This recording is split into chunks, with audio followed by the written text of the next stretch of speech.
You know what time it is, Val? What time is it? It's SBOT2 time, baby! But we've got some fantastic lists coming up in SBOT2. Okay. What is SBOT2? Well, it's only the biggest tournament in the old world ever. And you're only breaking a record that you set last time, I think, That's as true. well. Yeah. Yeah. That's, And no big I'm sure deal. we're probably the two people who are even aware of such a record. So that's great. Well, I mean, last time I shouted from the rooftops about it, so I'm going to do the same this time. Well, then you're why I thought I would be able to squeak by with just a nice quiet SBOT2, like a little fall intimate session. Everyone who missed out or was really horny for it the last time maybe comes back and joins. Instead, we grew by 40 or 50%, which is not what I was prepared for, and why it's been a bit of a shambles. Also, what a nice problem to have. Yeah, I guess so. I hope as long as everyone seems to be taking it in stride with the right spirit. And again, I don't know how we have so many people with great attitudes out there, but it sure seems like people are excited to just be able to move forward. So that's good. Right. But so we're going to go through. I've picked out one list from each faction. Well, each faction that's here, there is one notable, army that didn't make the cut. But I got some top level stats, some details for you. Then I've got one list from every army. We're going to go through those. Did you know that there are about 130 players at this event? Yeah, I think we actually wound up with 130 people who got lists in. So yeah, we're launching out of the gates with 130. So I guess it's 30% more than last time, because after drops last time we were at about 100. So yeah, pretty cool. Yeah. And how many dragons do you reckon 130 players would bring? 130? I'm going to go with 50 dragons. 35? Okay, it's a lot lower than I was expecting. My gut was 40, and I upped it a little bit. So, okay. All right, cool. And only 5 of those players are 2 dragons. As far as I can tell, not a single person bought 3 dragons. No, the chaos list didn't show up with the 3 dragons, huh? No, I mean, I've played it exactly once and I beat it, so that means that it's bad and terrible. Obviously.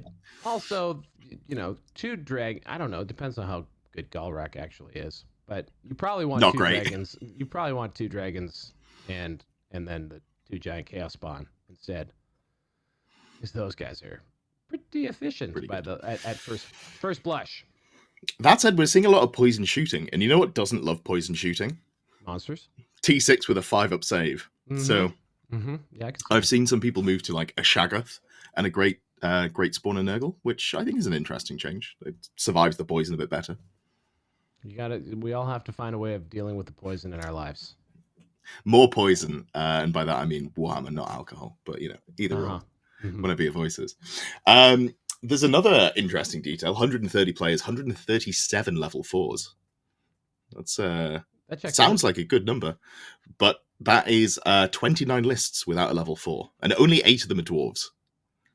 Wow, that's interesting. Are the rest of them Bretonian? No, so 8 of them are Bretonians with level 3 casters, but there's just 13 players that are straight raw dogging it without like a level 3 or 4 caster, which is wild.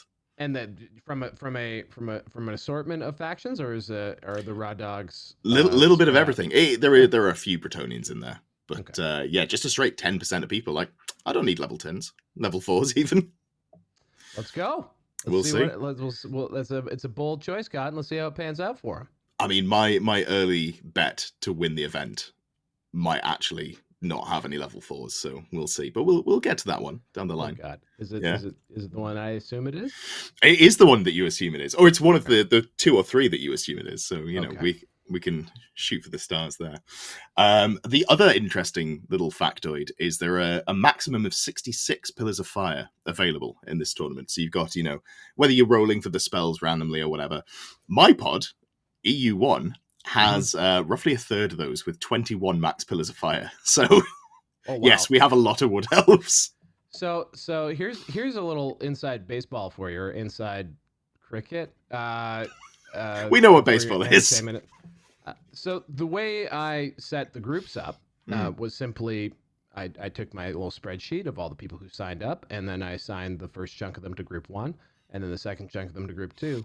And then what this actually wound up creating was everyone who was super horny to get into the event wound up in the same group. So we have a North American and a European group of death, followed by a couple groups of what I'm sure are perfectly acceptable to you. But everyone who was just really frothy just wound up in the same group. So the top 16 will be a hard fought thing to get into, I think. As that has been noticed. So on my Discord link down below, there is an SBOT2 shit talk channel basically. For just, and we've managed to collect like I think 2/3 of the players in EU. EU1. So that was mentioned in there. They're like, a lot of really strong lists in here. A lot of really strong lists in NA East 1. This is interesting. So this is a learning, and actually, as far as my criticism of TO's past, especially in 40K world, I was always like, why don't we seed tournaments? Why don't we? The answer is TO's tremendously lazy, and I am one of them, and being held up by the hard work of many other people volunteering. So. In the future, I will make sure that at a minimum we give the jar a shake before we put everyone in their groups. But I think beyond that, we can do some fun stuff with because we'll have a lot of player data. Like people will have a lot of experience after this one, and we'll be able to seed things a little bit more, so we don't have such a concentration of horniness in one group. Perfect, but I think it'll be fine. It's just if you really want to win the tournament, just play better.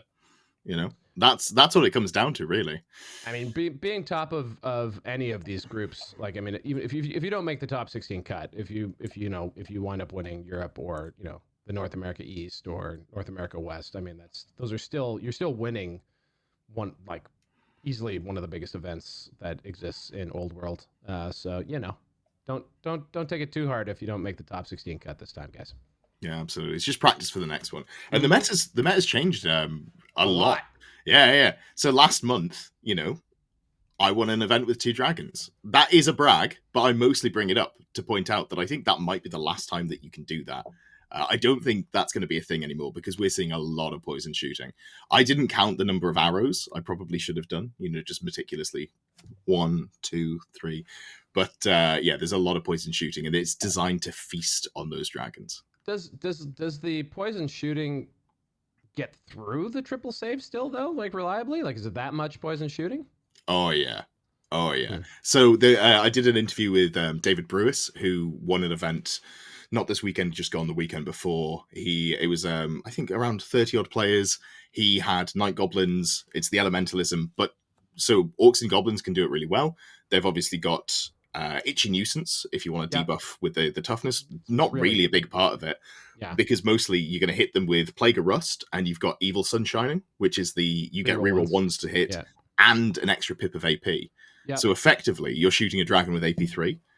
And if they've got a triple save, that's usually like a 3 up, 5 up, 5 up, which drops them to a 6 up, 5 up, 5 up. And that does it. Or it gets them really close mathematically if you've got 90 odd shots, and then you just go 2 Doom Divers, finish you off, or like a magic missile or something. I mean, I just gotta throw this out here. That's an 18-inch range, and also requires the dragon dutifully charging from the front arc. So that's true. But what if there was a spell called Travel Mystical Pathways that was travel mystical bullshit? True. Yeah, you could align it correctly. But I mean, those dragons can come in from outside on 18 inches. But 19 usually, right? Yeah, 19 would be the edge. I don't know. It doesn't make it impossible. Although then once the dragon's in there, what are they going to do? How big is that goblin unit? 100? So he was running 90. I think he's gone up to 120 for the new version of the list. Yeah, which is just starting to get to 8th edition numbers of goblins, so that's good. It's all right. There's another 60 in the list as well. Well, this is what I'm saying is I think one of my friends was like he started with 4 units of 100 goblins back in 8th ed. So we're getting there. We're getting up there in size. So apparently there are actual lists to discuss though. There are indeed. So I've picked one from each faction, with the exception of demons, because that's the one faction that didn't make it in. I know. Really? I think there were 2 demons players last time, and their win rate was they made demons look real good. But I think it was just 2 players who were very good and also playing demons. My My dear friend Peter the Falcon Colosimo, Falcon 40K in the Discord, he was this close to running demons, and he chose not to. And well, now he'll just be kicking himself all the way down the street. Could have got a real easy best in faction. Real easy. And mental note, best in faction. Should probably look into that. Well, there's one player who'd be pleased about that, but we'll get onto that when we get to ogres. Okay. Last little detail. Last time there were no dark elves, and famously Val Hefflefinger, big dark elf hater. We got 7 of them this time. 7. Yeah. Right. People did what I did. Watched you and like, hey, fuck this guy. Yeah, I'm gonna play dark elves. That's good. They're just bad high elves. That's fine. And like bad, morally bad. You know, not bad, bad. But actually, probably both bads. I was going to ask, do you have the actual breakout of, or have you done this on a show already? The actual breakdown of the factions? I have got the actual breakdown of the factions, and you know what? What I'll do is I'll overlay a nice graph over the top of our faces at this point right now. You know why I'm going to do that? Because I haven't made it yet. So. But yeah, no, I've got the numbers. I just haven't put it into chart form. So like up at the top, we've got Orcs and Goblins. We've got Bretonians at 14. We've got Vampire Counts at 14. We've actually got Tomb Kings at 17. Undead real popular this time around again. Because there's, Vamps and Tomb Kings up there at 14 and 17. Yeah. Warriors of Chaos at 8. They're not bad. Wood Elves at 11. People liking those pillars. Dwarves and Empire, 8. Chaos Dwarves, 7. Beastmen, 9. Beastmen are surprisingly popular. Yeah. And then you've got Skaven at 3, Lizardman at 4, Ogres at 1. Oh, yeah. So, I wonder if that is more of self-select, because I mean, otherwise the spread's pretty damn good. It's not bad, yeah. But so like, there's no core factions in that very small bracket though. The lowest is High Elves at 5, and honestly, 5's not too bad. That's what, like 4% of the tournament when there's 16 factions, something like that. It's not far off. Yeah. In fact, what an incredible thumbnail that'll be if you want to talk about it. This is the healthiest the old world's ever been, or something along those lines. Great, there's a good title to pull from there. We need to find a way to go back in time and look at how factions were spread at the end of 8th edition. But it felt like in those days you basically had 2 almost unplayable factions only, and then Bretonians, Beastmen, and then a lot of factions. There were some that could win more reliably, but it felt like everything was sort of getting play. Sure. So I'm glad to see that. And again, one really cool thing about having a spread like that in a game like this is that this is you can take whatever you want, guys. Like there's nothing holding you back. You don't have to own the models. This is a virtual event. There's no hobby lag. It's just whatever your cruel and psychotic imagination can come up with. Which is why demons missing entirely is surprising, because I think there are definitely some moves to be had in demons, and also sad to see that almost all of the underperforming factions are legacy factions. That's unfortunate, because Evil Games Workshop is getting their way. We don't like that one bit. No, I mean it's buoyed up by 11 Vampire Count players. They're bringing the bullshit for all of us. I think that's fair to say. Yeah. All right, let's talk some lists. We're going to start off with now I've got to do some editing. God damn it! And nope, it just won't change scene. Lovely. There we go. All right, we're going to start off with Beastmen, because Beastmen are first alphabetically. Okay. So this is my favorite list, and maybe the best Beastmen list. I'm a little on the fence about it. It's got the double gigantic spawn, obviously a great addition to the Beastmen roster, because they kind of don't have good big monsters. They do have big monsters. It's too bad, but yes. Yeah, they've got the big monsters, just not good ones. Yeah. So the gigantic spawn, pretty solid.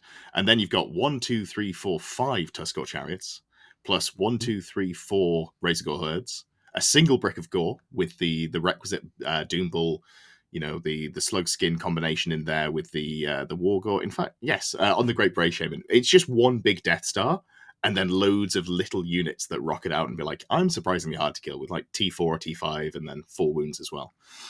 It's just my worst nightmare as a new Wood Elf player. It's going to run at me. I saw a list doing something similar, like this style of an archetype with Warriors of Chaos, and it seemed at the Squarebase Open Toronto, and it seemed to be doing pretty all right with it. I do want this isn't one where the chariot can mix in, right? Because that's a heavy chariot. You can't do that. Yeah. There's very limited factions that can do that. Yeah. Unfortunately, this is a separate character.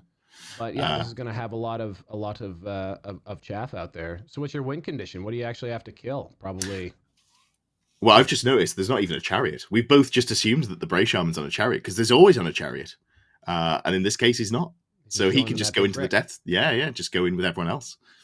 And what's the Bray Shaman rocking? What's the magic?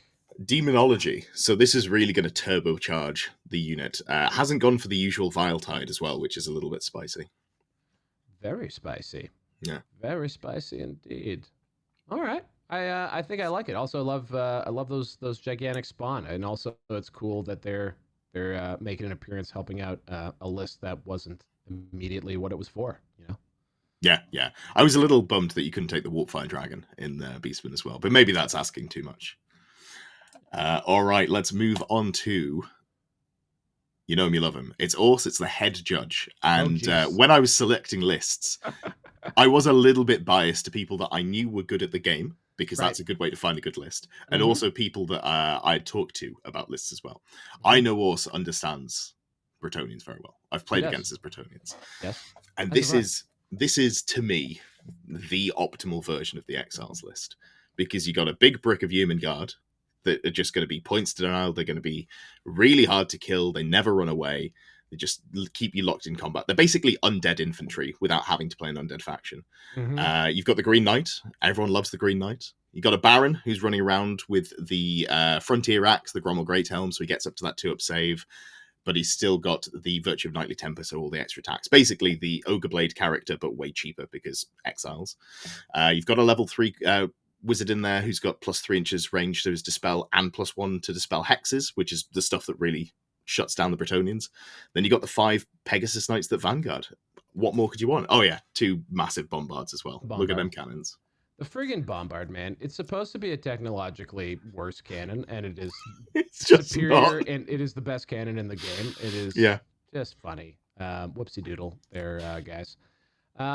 This is similar but different to a list that I played him with in Ottawa earlier this summer. And I'm just trying to spot. Yeah, I guess he got rid of the blunderbuss dudes. Yes, yeah. So when he played them against me, they killed a very small number of Giselles, because Giselles have 2 wounds and they just didn't really cut it. I like the Brigands because they have scout, but I think if I was taking them, I'd take them naked, sort of 50 points for 10, and just use them as a screening unit, something like that. Yeah, it was pretty similar to what he was doing there. Pegasus Knight's super good, and then you got the Super Saiyan ability because I guess he's got 2 characters that he can pop in there. Correct. One because one's on a warhorse. Yeah, one's the warhorse, and that'll probably go with the big peasant block, I guess. Yeah, or into the it doesn't have the. Yeah, no, he's got the Falcon Horn on there as well. So this is nice. The reason I think this is better than most Bretonian lists is you've got that core that doesn't die to shooting. You've got the bombards to force your opponent to have to be aggressive into you, and then you get to hold the Pegasus Knights in reserve and go, oh, now's a good time for me to pick my fight and just win more consistently than praying to go first when you Vanguard forwards. Oh yeah, and by the way, you have a Green Knight. Oh, and there's a Green Knight. Yeah. So you've got bombards and a Green Knight to force your opponent to come towards you. Yeah, it's pretty gnarly, man. Not gonna lie.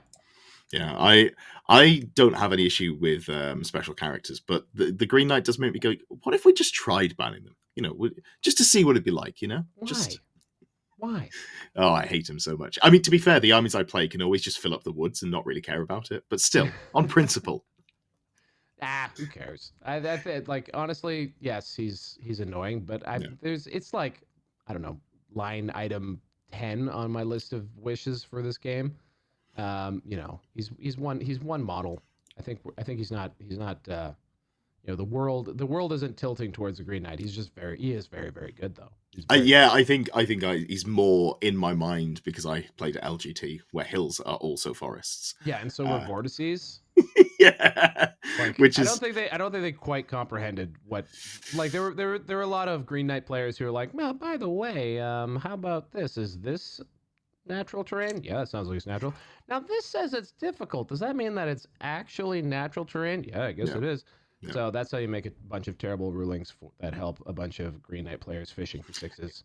It'd be all right, but they added it after the list cutoff. So, yeah, couldn't even plan to counter it.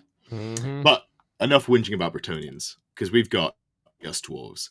And this is a version of the list that I first saw run by Tom Carley. He is a big fan of the high toughness spam, but using the negative to hit, basically stacking negatives to hit. So you've got a war boss. He doesn't have a talisman of protection because that goes onto the sorcerer prophet on the Lamasu? yes. Normally it's on. Yeah, it is on Lamasu. Normally you'll see it on a big T6. What are the Great Taurus? Tauruses? Yes, there we go. That's the one. I like the Lamasu better personally, but I'm not informed on it. I think it's better for there's just not as much of you got to eat a lot of points as it is. So I do really like the Lamasu, and he's a weird looking creature. There is a world where you go, I'm taking the Lamasu, I'm taking the magic item that gives you a once per game breath weapon, and you just fly around and you try and drop 2 strength 4 AP2 breath weapons on something. I don't think it's necessarily good, but it'd be fun. It's something I want to try. Yeah, absolutely. Say you did it.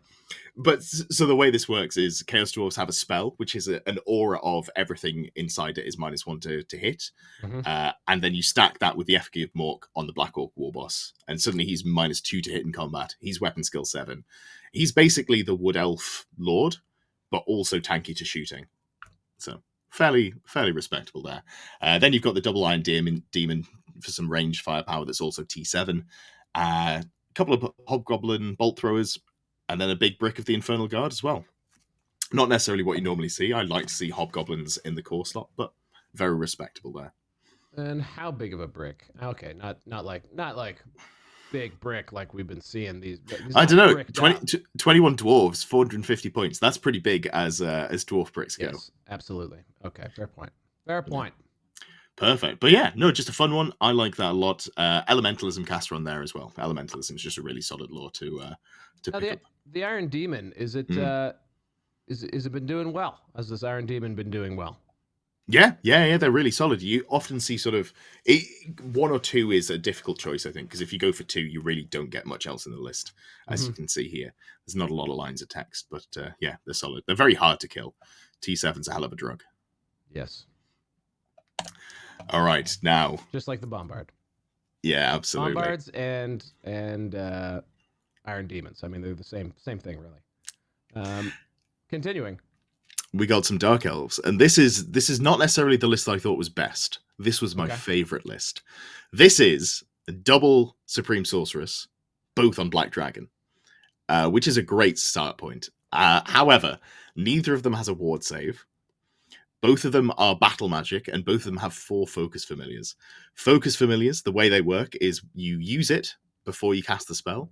You pick a point within 12 inches, you cast the spell, and then you cast the spell as if it was from there. But I believe the way that the dispel works is you dispel it from your actual model. So you get to do a 24-inch pillar of fire, basically, or a 36-inch range fireball. You can kind of curve things around buildings, depending on the angles you get. All that good stuff. All right, okay, all right. I would like to see 3 less focus familiars here and a Tome of Furion on each sorceress, so they get the 5th spell. Because right now they're just dry rolling 4 spells, and that is a little concerning. That's rolling for danger. It really is. Yeah. Even with vampire counts rolling for 5 spells, I just, however it happened, it would always be the one that I was really hoping I wouldn't miss, so yes. Yep. Rolling for spells just always comes back to haunt you every time. 100%. Yeah. And with this list, you want Pillar of Fire and you want the ward save, the Oaken Shield. And you know that because you've got 4 spells, those are the 2 that every time you just don't get. So that's gonna be easily and routinely not gonna get those 2. Yeah. And you know what, though? I want to shout this list out because it's got exactly 1,000 points in characters, and I just chef's kiss. I love seeing that. I love seeing exactly 1,000 points. Could have worked harder, though. Could have had exactly 500 points of core as well. That would have been... just by a hair there, 501. Yeah. Very disappointing. But yeah, you got a couple of unit Dark Riders, some crossbowmen in there. And then special is pretty special. It is a 411 point unit of Cold One Knights. I mean, go for the gold. Go absolutely. For the gold on The that one. Dread Knight is well set up with a potion of toughness and a talisman of protection. I guess that's so you can charge a dragon and challenge them out or something like that, perhaps. Banner of Hargonath is incredible. Gives you an extra pip of AP on all your attacks, which is it's okay on the Lancers, gets you to AP3, but on the Cold One attacks, which are Strength 4, AP0, Armor Bane 1, suddenly gets you up to, AP1. And in long combats as well, gets the hand weapons from the Cold One Knights up to AP1 as well. Lovely. Yeah. Little unit of Harpies as well. Just a nice little bit of chaff. Moving on from double dragons, how about something that can't deal with double dragons or any dragons? And it's dwarves. We've got Burlock Damonson, and I didn't add this up, but I think this is Burlock's in every dwarf list that I saw. Maybe not some of the royal clan ones, but he's pretty omnipresent in there. He's a bit of a gangster. That's all right. Yeah. He's not bad. So here we've got the anvil. I'm a big anvil fan. Love a good anvil. Oh yeah, absolutely. 20 quarrelers, 20 rangers, 2 cannons, a gross thrower, 2 individual gyrocopters, and then 3 units of 5 iron drakes. This is just maximum guns, basically. Yeah, I like this. This. Yeah, it's hard to argue with, isn't it? Mm-hmm. I don't know if it's gonna work, but hey, go for it. Yeah, the quarrelers. You look at the quarrelers and go, but when they're in range of Burlock, he gives them, I think it's reroll 1s to hit on the unit of quarrelers, which is fine. And then he's got the Thane there. Okay, yeah, okay. Oh yeah, of course. Didn't even mention him because he's in every dwarf list, but the standard Thane of 2 shots hitting on 3s, each one is 2d3 auto hits. It's very nice. Yes. I really like this archetype a lot. And it gives you a lot of different things you can do on the table too, with the gyros zipping around. And some range damage too. This is after my heart. I like this list a lot. Yeah. Oh, there's even 20 Thunderers that I somehow managed to miss on there. Just another 20 guns. I mean, that's just a lot of dwarves for the amount of like dwarves. You don't necessarily feel like you can get that much stuff in there, but he's definitely shoehorned a bunch of stuff in there. It's good. Yeah, very boys over toys. I like it from that basis. So hopefully it does good because it's got effectively 5 cannons if you're looking at it from the killing a dragon perspective. Which... And that's not enough cannons. No. Hey, I read that Warhammer community article. You only need 1 cannon, I think, and maybe some fanatics, something like that. That should do the trick. Yeah, absolutely. Well, speaking of fanatics and cannons, this is almost as good. It's got Doomseekers and cannons. This is Sully of Philly's Empire list. Yeah. And this is like, just the platonic ideal for the Empire list. It's got triple battle magic caster. Great start. It's got triple engineer. Cool. The core is filled up with skirmishing, scouting Empire archers, and then just more guns, because screw it. What else are you going to do? Put knights in there? You can do, or I can take more guns. Then triple cannon, double hellblaster, and then 3 Doomseekers as well. The Doomseekers are just such a hilarious addition to this particular type of list. Yeah. This is what I ran in the first SBOT. It was before the Doomseekers existed. And I went with Cav instead of the extra missile troops. It was up and down. It was an up and down time. Maybe probably not as tuned as this is necessarily. Let's see here. Are we raw dogging with our wizard lords? I guess. There's no talisman. There's no lore familiar. I'd like to see a lore familiar in there. You could drop something to fit that in, like drop a Doomseeker. You don't need 3, especially because I believe the first breakpoint for getting out of that 10-10 is only 100 points. So if you've got 150 points that you lose if your opponent doesn't kill them, I may be dropping that down to just the 100. That might be where I'm going. But, something I didn't do, which is a super awesome no-brainer, is the grenade launching blunderbuss on those engineers, because people are going to get danger close, and it's useful to be able to do something with them, and it's a great little weapon. Or if they don't, you're like, oh great, I get to shoot you with everything else on my list. Awesome. Right, this works. Yeah. Sully's not in my pod, which I'm very pleased about, because screw playing against that. Someone else's problem. Perfect. We've got High Elves, and this is Bust a Move. I really like this list. I thought this was a pretty spicy one. So this is double level 4. the first level 4 is on a Lothan Skycutter, which we're starting to see people run. I saw that at the SBOTO. Tell me about the Skycutter, because I know nothing about it, and I did see a few of them floating around because there were a bunch of high elves at that tournament. So yeah, it's a heavy chariot that flies. And it's not super tanky. It's T4, I think 4 wounds, and I believe a 4-up save as well. But just putting any character on it, you're going to get, some level of defense that you wouldn't have got otherwise. That's it's a nice middle ground between, I've got to put it on a dragon, and well, I guess I'm on a horse, so I've got 3 wounds and I'm T3.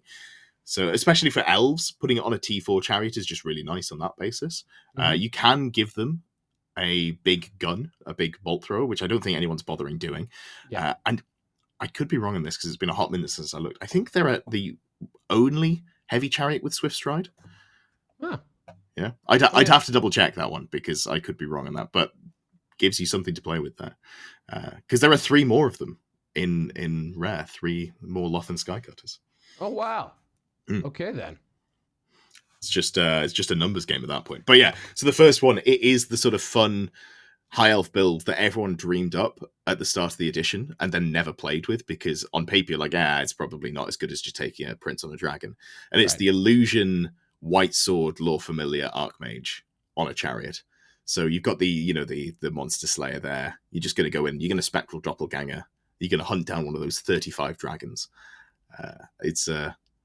It's an interesting build. There's one on a dragon and one not on a dragon, basically? That's right, yeah. So there's an illusion caster on the chariot, and then there is a level 4 who has got battle magic, Silvery One, Cedar Rebirth, Lawmaster's Cloak as well for a 4-up ward against magic missiles. And I'm guessing the white sword is good for doppelganger? Monster Slayer. Okay. Yeah. Something I should probably point out, because people are going to complain in the comments. I can either make the text really small and you get to see all of the end bits of equipment, or I can make the text bigger and cut off the last few words. I'm going to put links to all the lists in the description, so if you want to check out what people are running, do just click those. Core is 3 units of 5 Elven Archers and then 20 Sisters of Avalon, because the Handmaiden of the Everqueen is the general. She unlocks those. That's something that's nice about taking double high elf archmage, because they've got the same leadership as the Handmaiden, so you can put her as the general. And then Rare, triple Lothan Skycutters, and then 2 more units of 6 Sisters of Avalon, 1 with the Ruby Ring. It's a lot of firepower. That does strike me as a lot of firepower, and also only a couple of different units, really. It will strike you from range. Yeah. Yeah. Yeah, cool. Yeah, I like it. I think it's a really fun list. I'm excited to see how it does. I think it's a fun one. So hopefully it does well going into the cutoff after round 3. Then we've got Lizardmen, and Lizardmen were pretty sparse. There weren't a huge amount of Lizardmen players. There were I think 3 slans across a surprisingly low number of Lizardmen, which spicy. This feels like where Lizardmen have settled to. Yeah. This is the one that I looked at. I was like, oh yeah, there we go. That's the Lizardman I recognize. You've got triple Saurus Scar Veteran, all on Carnosaur. One of them's got the Glyph Necklace for a 4-up ward and some magic resist. Or maybe a 5-up ward and some magic resist. Another one's got the Armor of Meteoric Iron and the Talisman of Protection for a 5-up, 5-up. And then the third one has the Armor of Silvered Steel and an Enchanted Shield. So a 3-up armor save, and then the Enchanted Shield for the conditional ward as well. Which is the least, tanky. But they've all got great weapons. They're all absolutely maul.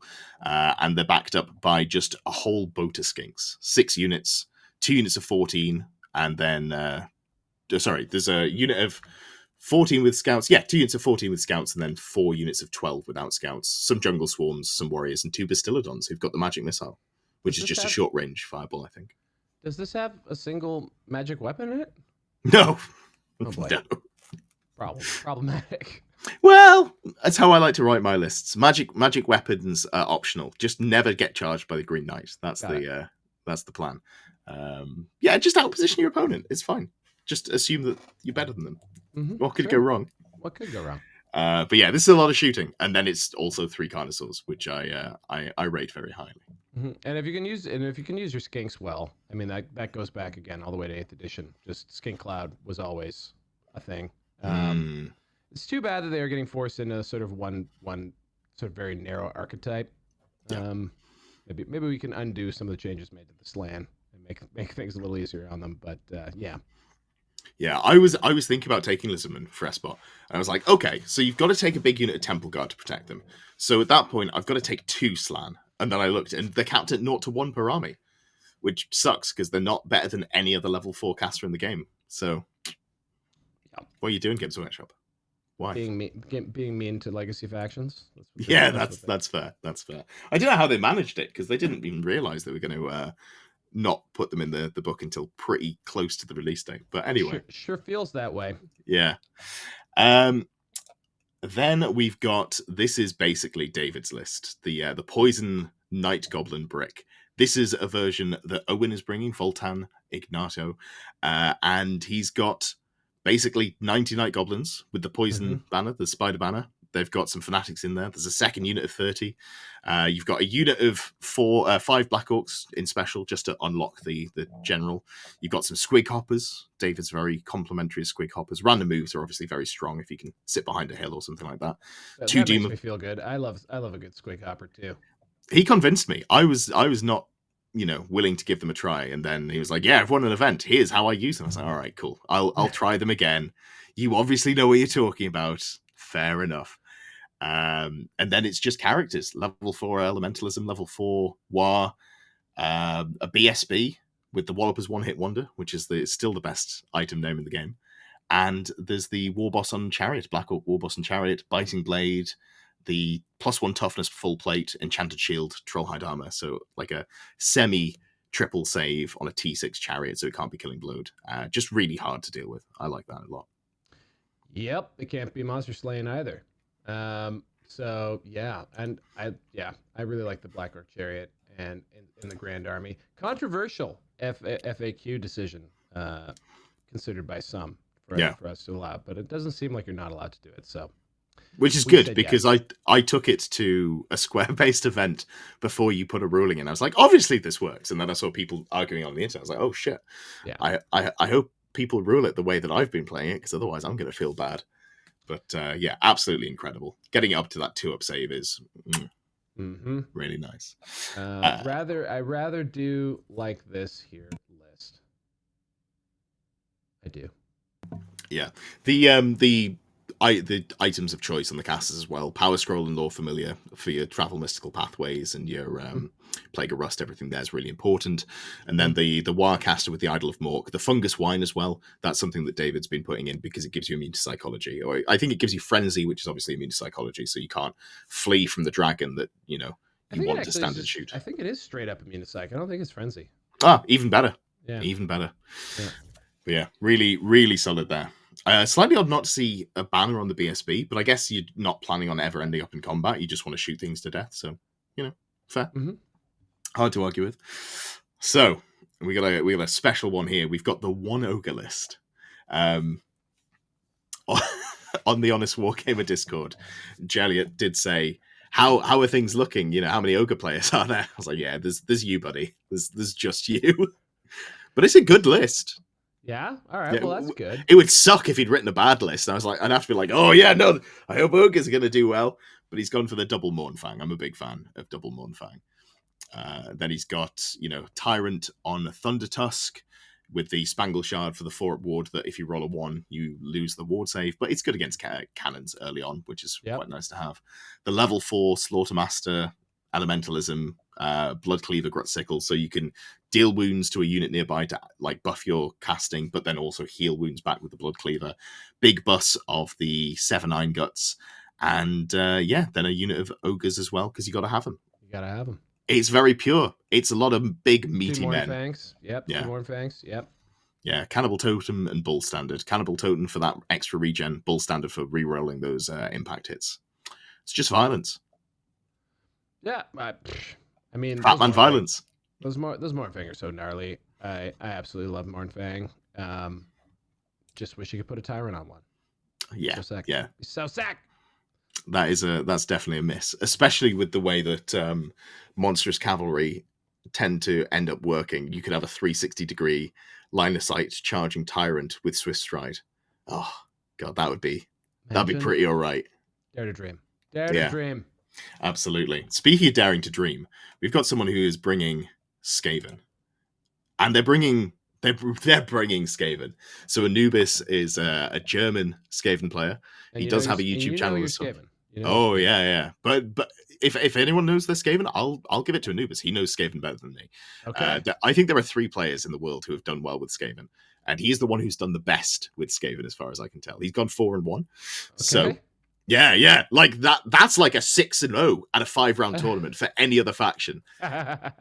So he's got the Grace here, Demonology. You always take a Demonology caster because it unlocks the 24-inch march, the demonic vessel or figure, whichever one it's called, to give you +1 attack, strength, and AP. Super key for Skaven. He's given him the Spell Eater Axe, which is just a cheaper way to get magic resist 2 than a pair of obsidian talismans. Really nice there. Ruby Ring of Ruin, just because you've got to put it on someone. Got a level 2 Plague Priest with Battle Magic and the Weeping Blade. You're going to put it in the big Death Star and try and slap people. You've got a Chieftain with the BSB, Banner of Verminous Scurrying. Gives you Swift Stride, so when you're being aggressive, you can get in there. He's got a couple of Skaven Brew, so he can give his unit Frenzy, which is just really nice to have if you're rocking a lot of attacks. You've got a Skaven Warlord with the Fellblade, that 100-point magic item that can really kill you very quickly. I don't know about that, but he knows more about Skaven than me, so who am I to critique? Let's go. Yeah, absolutely. Then he's got a level 2 Warlock Engineer with Battle Magic and a couple of Power Scrolls. So, there's a lot of just very spicy characters in there. In the core, you've got the clan rats that you have to take. 21 each. I guess he was just needing some points to fill up the rest of his list more than anything else. He's got some units of giant rats, which are great little marching column move blockers. Just a quick question. What is the Warlock Engineer trying to get off so badly? I guess some sort of sneaky Skaven spell that they have stock? Because he's got Warpstone tokens and 2 Power Scrolls on a level 2. He does, yeah. So there are a couple of spells he could go for. I wouldn't be surprised if it was Cloud of Corruption, which is a 9-inch range magical vortex. It doesn't move, but if an enemy unit's within 3 inches of the small blast template it puts down, they're at -1 toughness. So that's effectively a +1 to wound most of the time. Yeah, pretty nice to get off with the Power Scroll. Obviously get some Warpstone tokens as well to really make that likely to go off. Yeah. Something important. I would keep an eye on that sneaky rat. That Warlock Engineer is doing something important. Yeah, absolutely. That Plague Priest, I'm guessing probably just taking Hammer Hand and trying to add some extra absolute death. But yeah, so you've got the core, which is kind of just there to be there more than anything else. You've got some Night Runners, you've got some Giant Rats, you've got some Clan Rats, and then scroll down. Yeah, boy, we got 59 Plague Monks. Jeez Louise. Yeah. It's pretty good.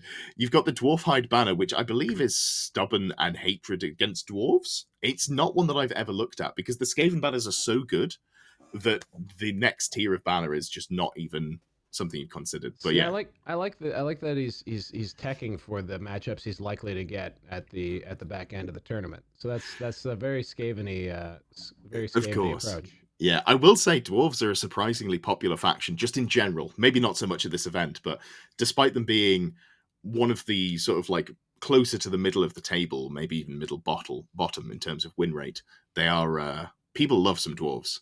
So of course. Yeah, it's not a bad one to put in, but it's mostly there for the stubborn you get. Also, there's some Plague Center Bearers, which I'm not impressed by, but again, the man knows his stuff. Maybe what I wouldn't be surprised is if he gives them Steed of Shadows turn 1, marches them 24 inches, and is just like, I'm going to deal with some war machines now. 52 points, can't go wrong. Yeah, it's pretty solid. But yeah, this is a spicy list. Sweet. And he's in my pod, so there is a world that I have to play against this with Wood Elves. I don't love that reality, honestly, because they can probably close the gap faster than I'm comfortable with. Mm-hmm. All right. We're there. We've hit T for Tomb Kings. It's time. It's T for time for Tomb Kings. What are we looking at, Edward? This is what we call in the business a Death Star. You thought 59 Plague Monks with a Death Star? No. This is 140 archers plus I think 40 Royal Host Warriors. So I think it's 183 models in there, if I'm doing the maths correctly. The way that New Recruit lays it out is always confusing. So is this list literally the whole thing is in one unit? No, there are some skeleton skirmishes as well. Oh, okay, good. And a chariot that you legally have to take to make the list. To be in Royal Host, you have to run at least one chariot in core. Can't the chariot go in the blob? So that chariot can't, because it's not a character. That's just a standalone. Word. Got it. Yeah. So this is you may have seen a familiar name, Denarius, who won the last SBOT, and why have a YouTube channel if you can't brag? I called would be the winner pretty early on. This is my call for the winner. Denarius and Shadowsun have both written versions of this together, I believe, and this is the version that I think is better.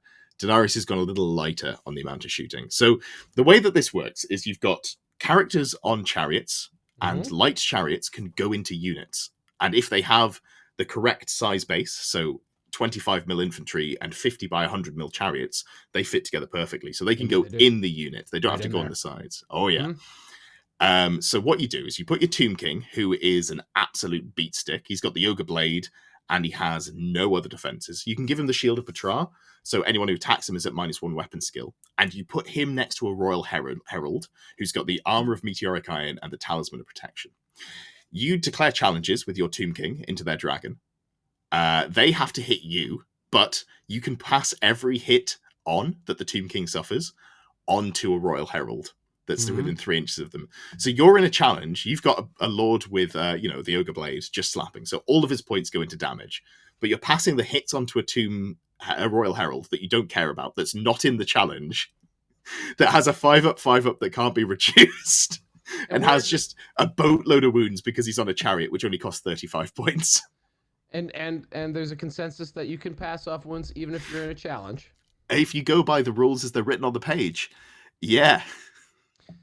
This is something I'd like to see fixed, but I feel like it's because it's the way that it is written. It's something I'd like to see fixed by Games Workshop. I'm not saying that you should FAQ it.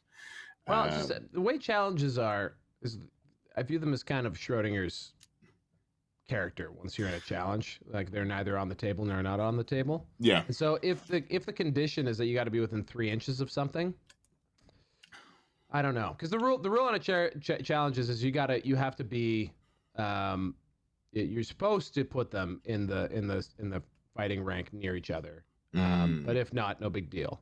So basically, they don't have to be anywhere. Yeah. So anyway, I don't know. Challenges are one of those sort of cases in the game where it does break down when you really pick at it. I love lists like this because they will ideally cause someone indigestion who has the authority to. Well, not just people who have to try and find a way to deal with this on the table, but also like rules writers and playtesters are like, So interesting that we haven't seen. It's been this long that the game has been ongoing. Especially like the closest thing we've seen to Death Stars have been very tough dragons and mounted characters. It's interesting. It's been this long before we've seen a true Death Star archetype. Like this is like 7th edition 40k style right here. Yeah, so that challenge mechanic, that's just the seasoning. That's not even what makes the list work. That's just you've got an absolute beat stick who's not going to die. You can play around it. You can accept the challenge with someone else. You can send your dragon into that chariot, kill the Royal Herald that's next to him, and then next turn challenge out. There's play around it. I've been thinking about this pretty heavily because I think I'm going to have to play against it at some point. But there's triple Mortuary Priest, all with Elementalism. He's not gone for a Lore Familiar, so at some point he's not going to get the Travel Mystical Pathways or, the spells that he wants. That's a little risky, but I admire it. And then, 183 models in a unit. And this unit always gets to Volley Fire, and it has poison shots because it's got the upgrade, the Master of Arms with the Amulet of the Serpent. Yeah. Also got the Banner of the Desert Winds. So during your move, you get to make I think it's a reform at any point during the move, which with a unit that big is fairly ludicrous. Pretty gnarly. Yeah. But basically that unit's just going to shoot you for the entire game. And I think it's always going to put like 70 shots into you because you've got so many that are volley firing, which is pretty always hitting on spicy. 5s. And always hitting on 5s. And obviously, Tomb Kings have a spell to reroll 1s to hit. So, goes pretty well with that poison. But yeah, it's a good one. It's a really good list, and this is it. I'm putting my flag in the sand. This is the list that wins SBOT2. Super gnarly. I think one of the big things about this list is a lot of people are just gonna be like, no, I'm gonna go play my Warhol game tonight. Let's just say, what the fuck? Yeah. Yeah. I think there are probably some issues with running out this on Warhol, like getting other units stuck in that massive footprint, but remains to be seen. I've seen some screenshots of it not working out so well. I'm sure Hugo will get on it. Hugo being the guy who oh yeah, not a knock against Warhol. I also saw those screenshots, and my response was, if you play a list like this, you deserve to suffer. Said by someone who routinely plays 30 to 40 skirmishes. So I also deserve to suffer for my. And this time, if you were playing 30-40 skirmishers, apparently there's a skirmish. I don't know if it works well, but apparently he has improved the skirmishing mechanics. If you want to use a skirmishing unit, like a skirmishing unit should be used by someone who plays Warhammer, it's perfect. If you want to do shenanigans where you teleport 24 inches around the map and you get very precise about your movement, you're still going to do it yourself. But if you're doing that to yourself, you deserve the pain. Fair. As someone who has done it to themselves.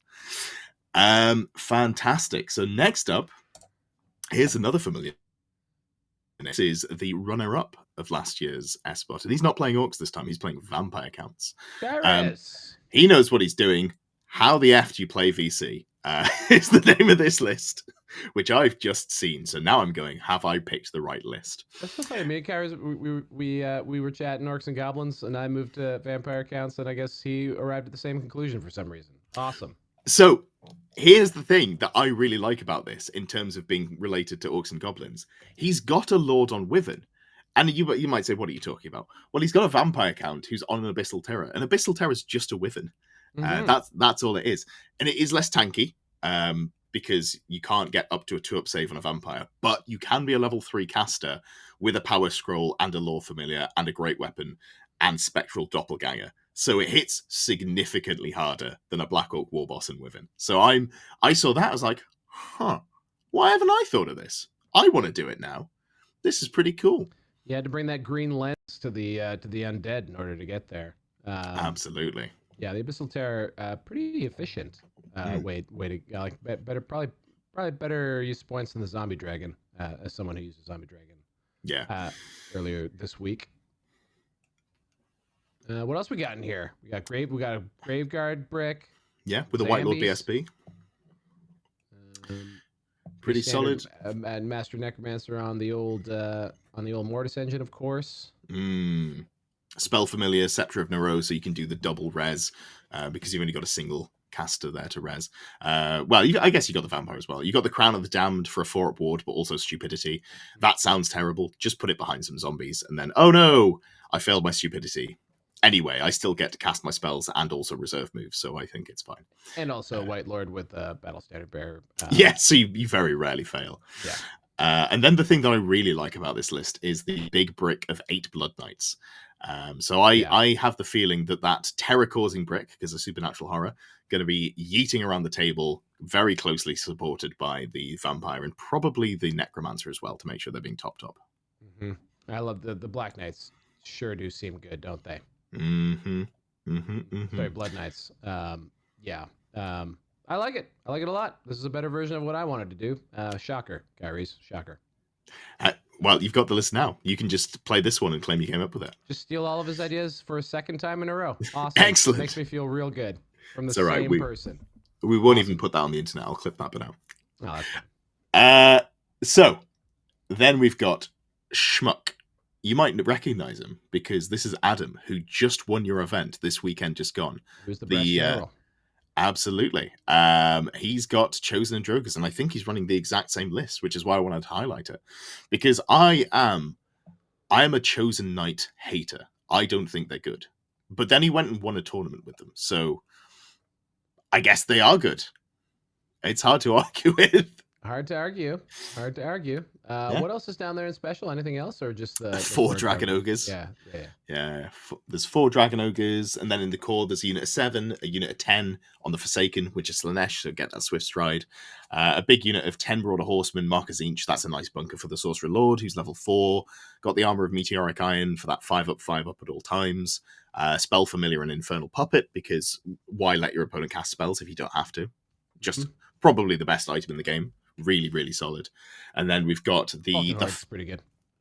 You know what? That's fair. They're both up there. I was going to say everyone brings casters, but we know that 10% of the field aren't bringing a level 4, so I can't even use that argument. We've got a Chaos Lord on Dragon, Mark and Nurgle, Ogre Blade, triple Favor of the Gods, Brazen Collar for that magic resist 2, and Enchanting Aura for the fights last. This is the Chaos Lord that steals your lunch money and then punches you in the face anyway. He hurts. I'm a big fan of the tanky Chaos Lord, but again, this guy's just won a tournament, so I gotta say, you know what? Maybe this is the better version.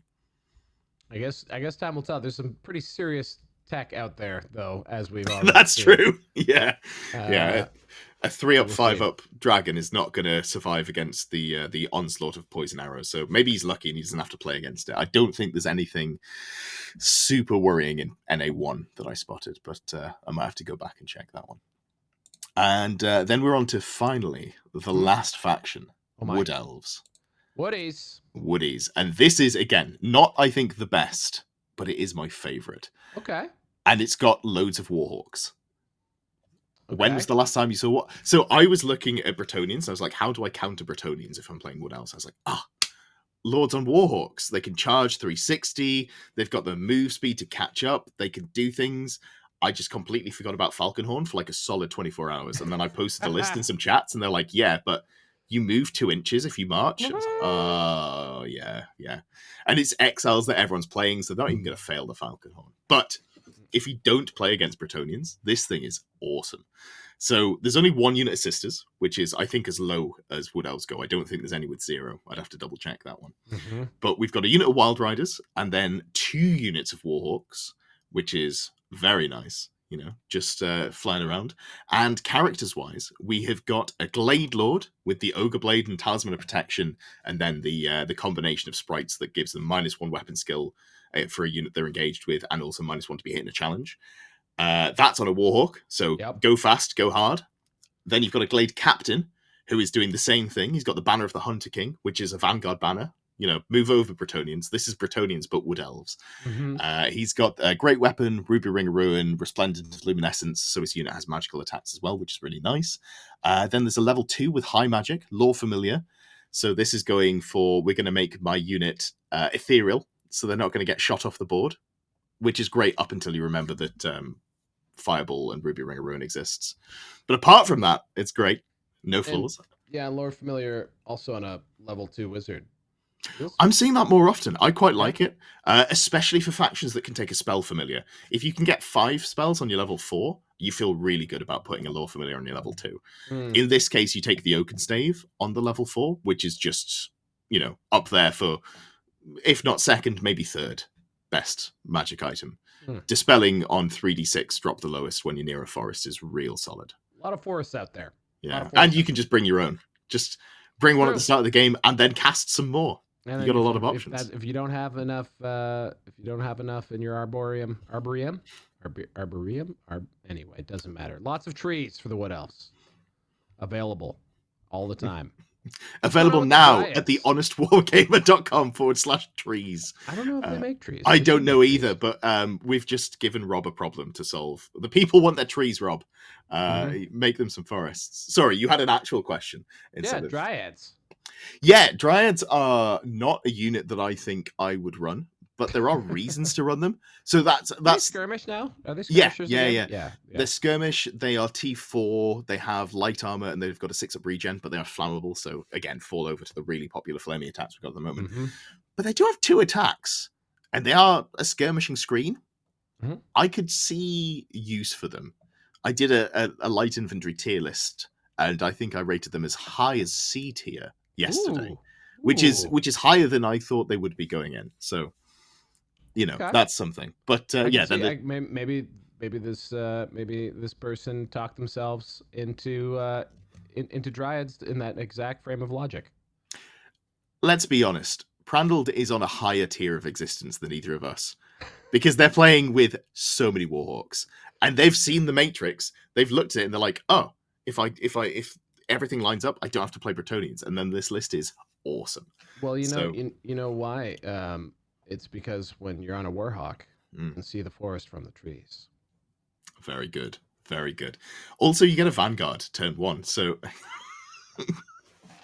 God damn it. Even if you're playing against Bretonians, you can just Vanguard 10 inches with your fly move. Then they go first, so you never get to do it again. But you're like, I'm now in charge range. What are you going to do? Come at me, bro. Ed, you just really want to roll with some pretty birds. I really do. You're very excited about the pretty birds. I'm really excited for their Arcane Journal. All the Arcane Journals coming up next year. I'm pretty much, except for probably Beastmen, but that's okay. I don't know that Beastmen, because they've got the full send. There's 3 bangers coming, so yeah, I'm very pleased. They've got the full send archetype already, so surely they've got to give them something that makes Beastmen play in a more interesting way. So even that's got to be good, right? We'll find out. Yeah, I guess we will. So, thank you for joining me for a quick run through on some interesting lists there. Any thoughts before we wrap up? Oh, absolute pleasure. It's crazy that was only however many lists. What, 15 lists? 16, I think it was. 16. So there's almost, not quite 10 times as many of those, but there's a lot of lists out there, guys. Yeah. We should probably slap it all together into a big document. Is that what you're going to do and attach it to the show? I am going to put links to... a big document makes the most sense. Yeah, a big document. You could just cut paste from the resources channel all the links to all the individual events, because I'm sure people could just go look and click through them on New Recruit, which I highly recommend as a means of organizing tournaments as well as making lists and stuff. Of course, if you're using New Recruit at this point, you may as well play on Warhol because it's natively integrated. It's a great platform, runs very well, and you get to play SBOT on it. So if you haven't checked it out already, do. Absolutely. Plug those guys too. We should probably, make money from that. But thank you for watching, and thank you to the support that I receive from my channel members. Huge thanks to the Grail Knight tier supporters, and also thanks to the Longbeards and the Fnatic tier supporters as well. If you want to support the channel, you too can become a member. The link is down below the video. But if you don't want to give me any money, which is entirely fair enough, I would appreciate the thumbs up, the comments, all of those good things that help me get found in the YouTube algorithm. They really help, and they've been helping grow the channel, and I appreciate the support that I've been given. If you want to see more stuff and just engage in the community we've been building, there is a closer order Discord down below. It's not a VIP Discord, anyone can join, but there are some VIP sections for the YouTube members at Longbeard tier and above. Currently, I'm trying to get 2 videos out a week on a Thursday and a Sunday, and also doing 2 live streams. That's a Tuesday and a Friday. I do stick to this as much as possible. So, check me out. I'll see you around.